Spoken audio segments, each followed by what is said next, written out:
I am speaking with Dr. John Demartini, who is an international speaker, author. He's the world's leading, foremost thinker on human behavior. Tell us a little bit about the heart of your work. I mean, I know you travel the world, you speak, you don't sit still. You've studied for many, many years, and you've really applied your wisdom in a really creative way. What do you do when you're traveling around the world? I research every day, I write every day, I travel most every day, and I teach. And I teach one-on-one, sometimes individuals, sometimes one-on groups and workshops, sometimes in seminars, and sometimes in giant rallies where thousands of people are. But I love sharing ideas that I find help inspire people to live magnificent lives. And growing up, you had a learning disability. You've gone on to become this genius in many, many fields. Did that have anything to do with your trajectory? I definitely had challenges when I was young, and I didn't really learn to read and overcome my learning problems until I was 18. But from that point on, I was had such a thirst to want to learn and share. I was 17 when I nearly died, and I met this amazing teacher who inspired me to do what I'm doing today. And he's the one that helped me believe I could overcome my learning problems. I'm going to pause, and I'm actually going to read The Heart of Love. Okay, an excerpt from your book. Every soul sings the song of love. You were created for this feeling which neither begins nor ends, but simply is. Love shows no partiality and is its own reward. It can't be possessed, nor does it possess. It withholds nothing, and with it there's no limit. Anything other than this is illusion. To understand true love is to embrace all. Every weekend, I assist people in attaining that state and having them break through the distorted perceptions that they've accumulated in their relationship and help them come to a point where they just have tears of gratitude for the person that they're with. And they can look in the mirror and feel that way for themselves. It's really a moment that's really liberating. And when all of a sudden you get to that point, all of the trivial pursuits that have been going on all of a sudden melt away, and there's just nothing there except thank you. And I always say that if you had only 24 hours to live, you'd go to the people who've contributed to your life and say, thank you, I love you. I think that's the essence behind our real existence. And it's attempting to reveal itself through a yearning inside us at all times. But we suppress it many times with our judgments.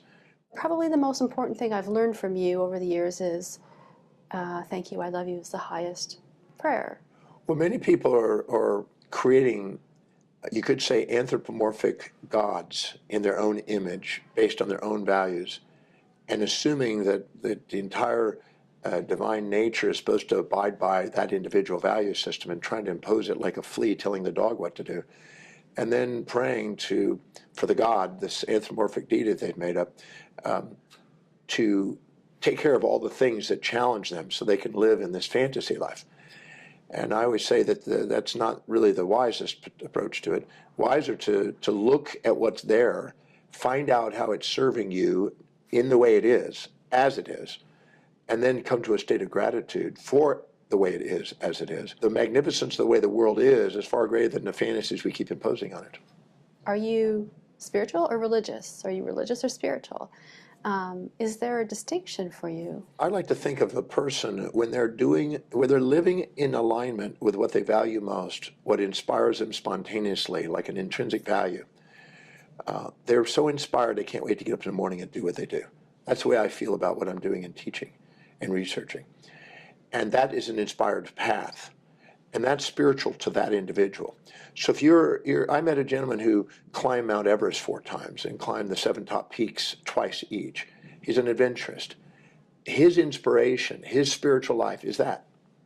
I know other people that are dedicated in India that are basically just taking care of people, kind of like a Mother Teresa type, that just take care of people, and that's their spirituality. Others that are more traditional, conventional, they go to a religious institution of some form. I don't want to limit spirituality to any form. And I don't think really that anybody's more or less spiritual than anybody else. I think what really is that if you find out what it is that's meaningful to you and what's highest on your value and pursue it, and you give yourself permission to delegate everything else away and go after what's really meaningful. When you do, you feel inspired and you're grateful for life.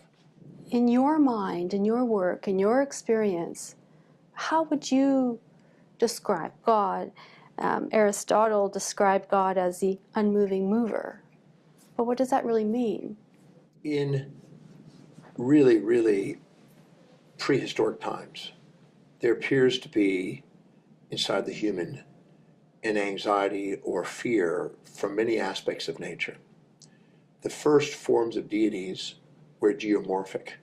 They worshipped rocks and temples and sacred stones and caves and things of this nature. Then came what they call zoomorphic forms of deities, where they were plant-based or animal-based. You see still images, even in Egypt and other parts of the world, where you have part animal gods. You find this in the Mayan culture, etc. And they used to have plant gods. They considered the soma plant or the ayahuasca plant, and these things were the ways to connect to the gods. We were then later frightened by man, so we moved into anthropomorphic gods.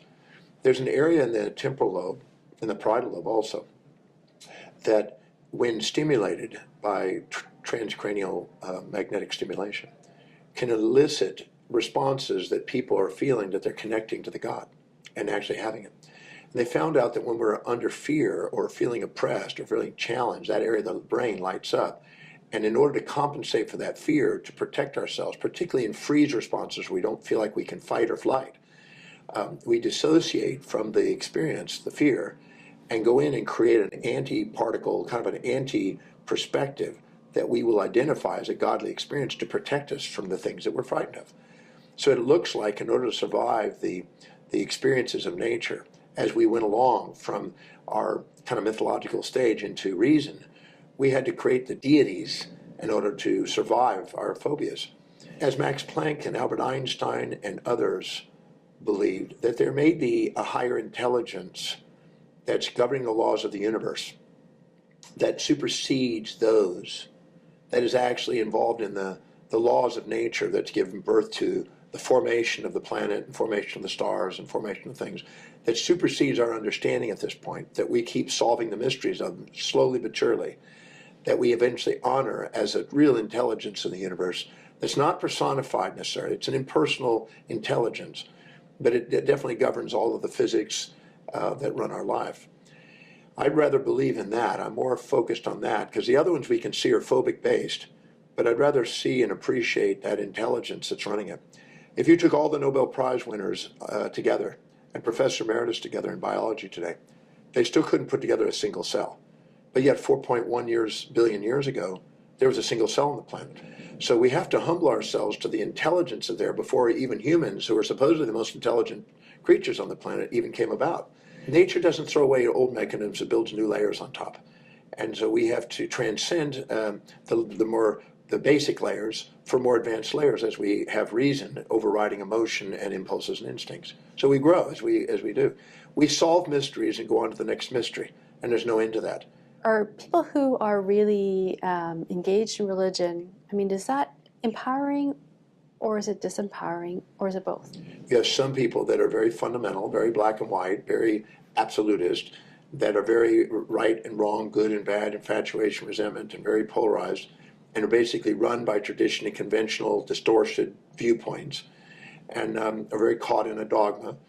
And you got others that are very awakened and very universal in their perspective, and they are able to have resilience and adaptability and in a gray perspective, not a black and white perspective, and they honor people and love people for who they are. So I don't know if any religion necessarily has to impede the evolution of human consciousness. It can actually be part of the path. But I've seen some that use the religion as a stumbling block instead of a stepping stone. So I can't say that any religion has got the answer to it, because they all have something to contribute. I like to think of it as, imagine that there was this vast mirror at one time on the planet, and that reflected the great truths.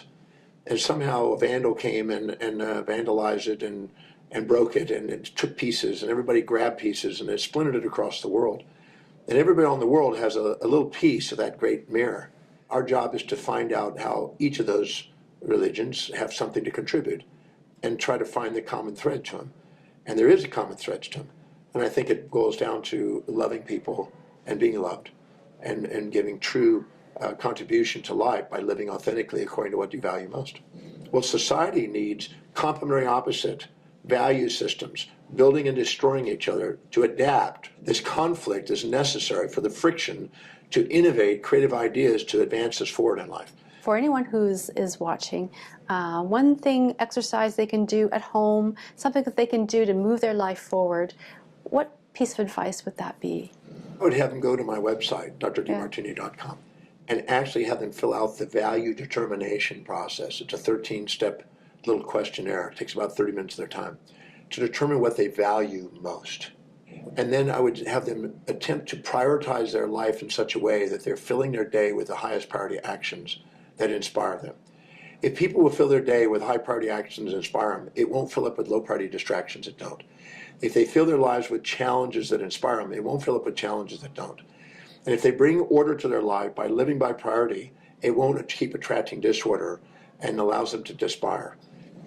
John, thank you so much for sharing your knowledge and your wisdom. I'm very inspired more than ever, and I really appreciate your time. Thank you.